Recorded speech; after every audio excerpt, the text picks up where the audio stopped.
तो वो संस्कारवान था भिक्षु। चलते वक्त क्या किया, भगवान बुद्ध के पास गया और उनको प्रणाम करके कहता, भंते अब मैं जा रहा हूं घर, अब मुझसे भजन नहीं हो रहा। भगवान बुद्ध ने कहा, भजन नहीं हो रहा है तो क्या बन रहा है? कहा, महाराज जब घर से चला था आपके पास तो चलते वक्त पत्नी बोली थी, जा रहे हो कोई बात नहीं लेकिन मुझे भूलना नहीं। तो ध्यान के समय ही उसका स्मरण हो आता है, ध्यान नहीं हो रहा। साफ साफ उन्होंने भगवान बुद्ध से कह दिया। साधु के पास, संत के पास जाकर के छिपाव नहीं रखनी चाहिए, यहां आकर के साफ साफ कह देना चाहिए।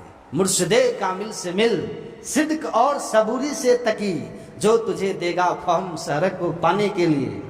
सच्चाई और संतोष के साथ जब साधु के पास, सदगुरु के पास आप आएंगे, तब आनंद का रास्ता वे साधु आपको बताएंगे। आप वहां भी आकर के यदि बनियागिरी ही कीजिएगा तो जीवन में भी शांति का मार्ग और आनंद का मार्ग मिलने वाला कभी नहीं है। तो उन्होंने साफ साफ कह दिया कि मेरा मन भजन में नहीं लग रहा।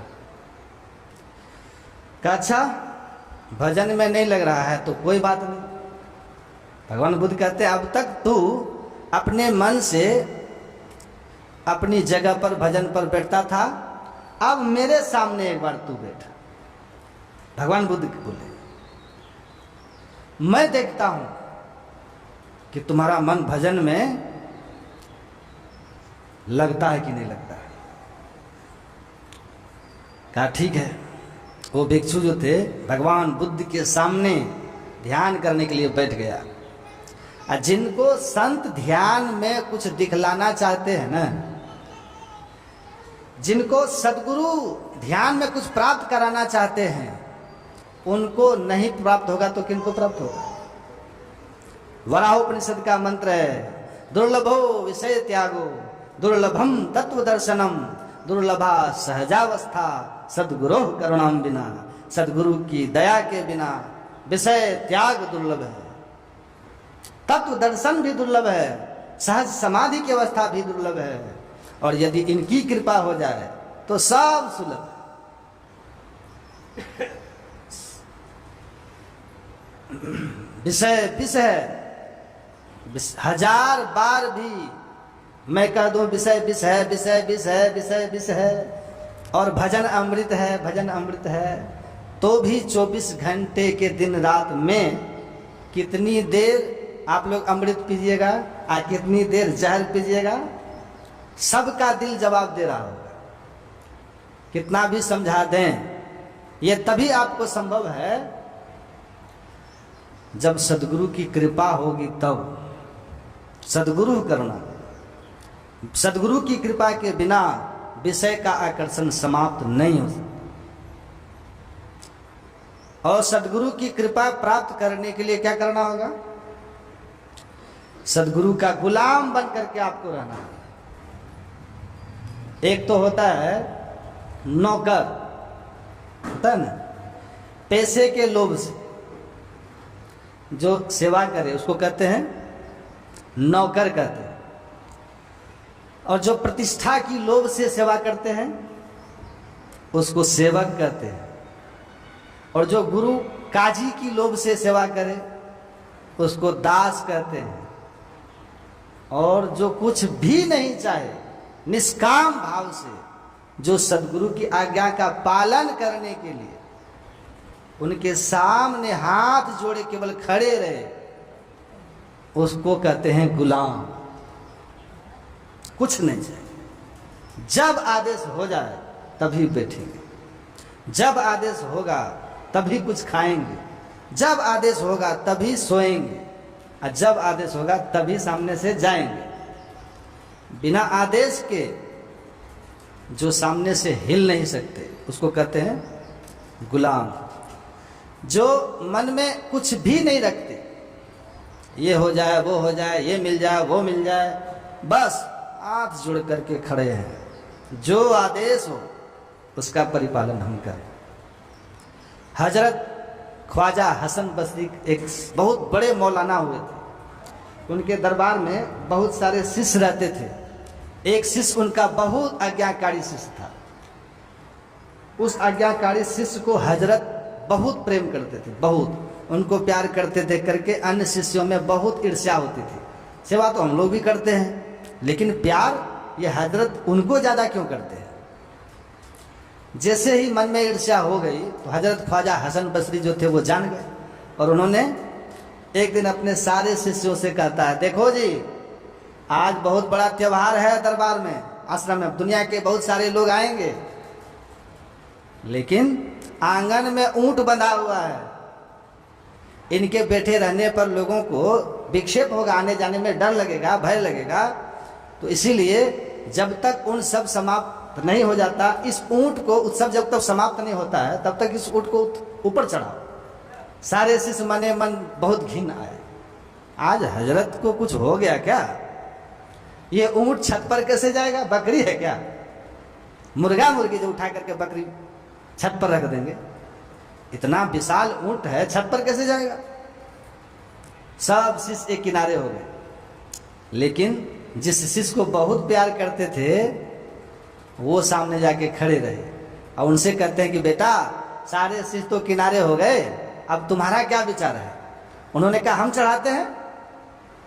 10-15 हाथ की रस्सी वो ले आया और उनके गले में रस्सी बांध दिया, और पहले स्वयं वो छत पर जाके चढ़ गया और वहीं से ऊंट को खींचने लगा। अब ऊंट कैसे छत पर चढ़े, सुबह से खींच रहा है, 4 बज गया, ऊंट चढ़ ही नहीं पा रहा है।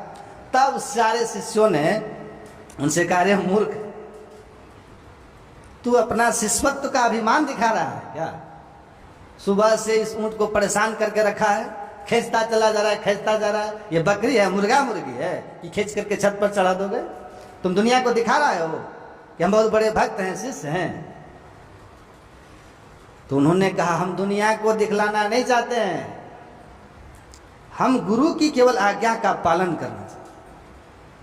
दुनिया से क्या मतलब, गुरु का आदेश है इस ऊंट को छत पर चढ़ाओ, ये ऊंट छत पर चढ़े या चाहे नहीं चढ़े, हमें कोई लेना देना नहीं है।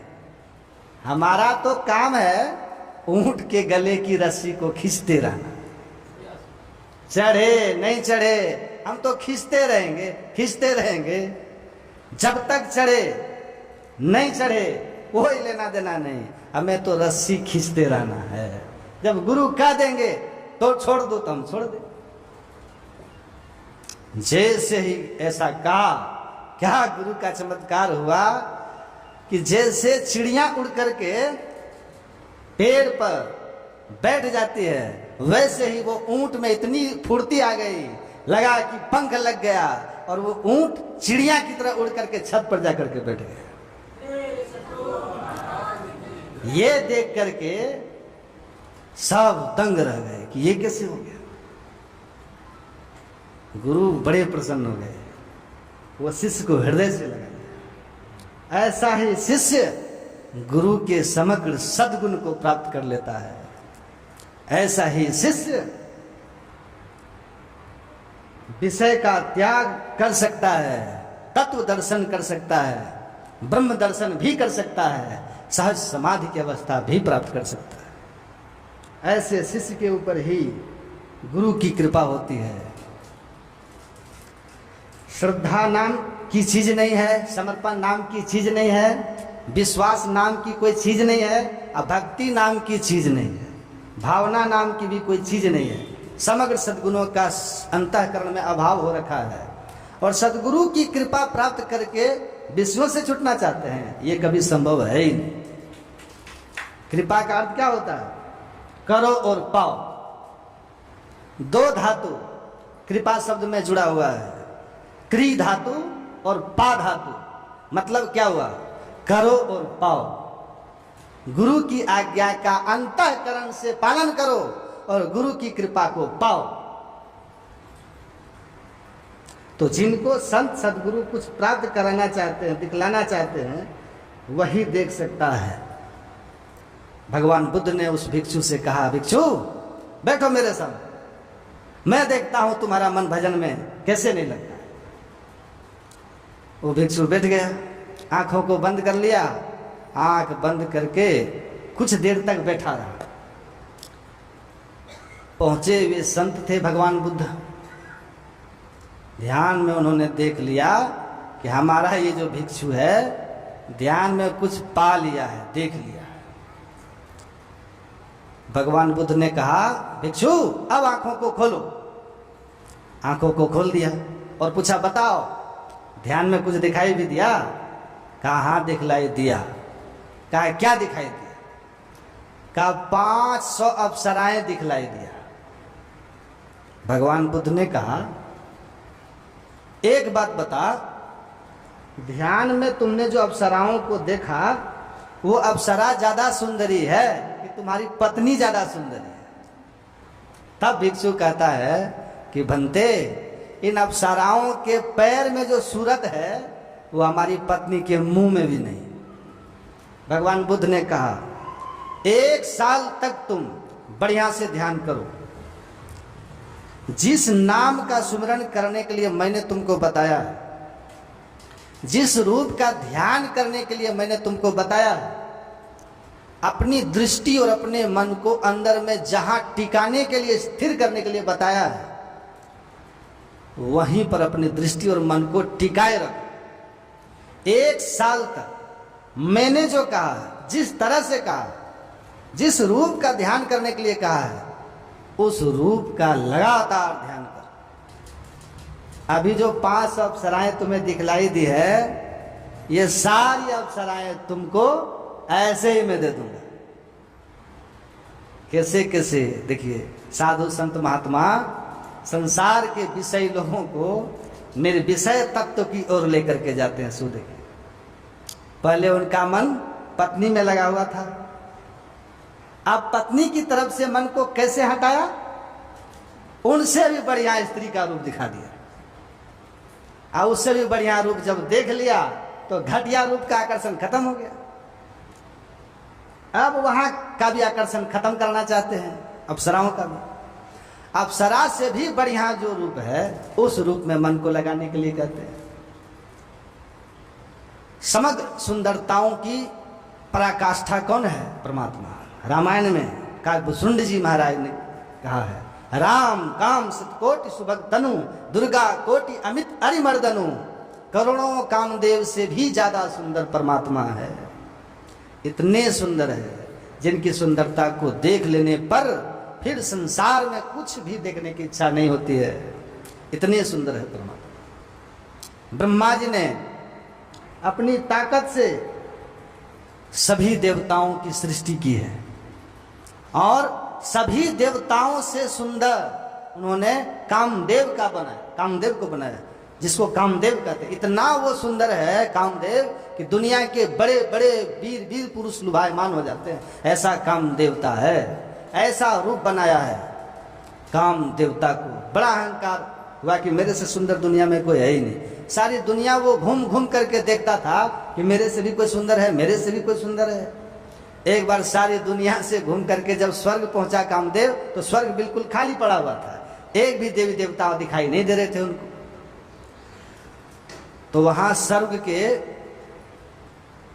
जो रक्षक थे, स्वर्ग के निरीक्षकों से कामदेवता ने पूछा, आज स्वर्ग बिल्कुल खाली है, क्या बात है, सब कहां गए? तो उस रक्षक ने कहा, जनकपुर में सीता राम का विवाह हो रहा है, सब देवी देवता वहीं गए। कहा अनर्थ हो गया। मनुष्य की सुंदरता जितनी होती है उससे असंख्यों गुना अधिक सुंदर स्वर्ग के देवता होते हैं, और वे स्वर्ग के देवता मनुष्य की सुंदरता देखने के लिए गए। कामदेव ने राम को मनुष्य समझा, राम की शादी देखने के लिए गए।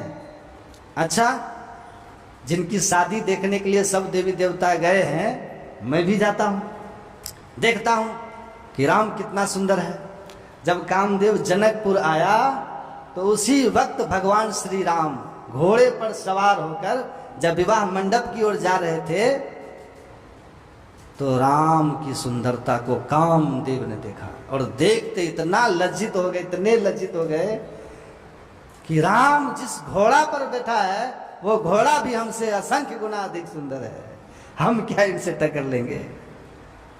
राम काम सतकोटि सुभग तनु, और शर्म के मारे वो कामदेव घोड़े के मल द्वार होकर के घोड़ा के भीतर प्रविष्ट हो गया, मुझे कोई देखे नहीं, शर्म के मारे घोड़ा के पेट में घुस गया।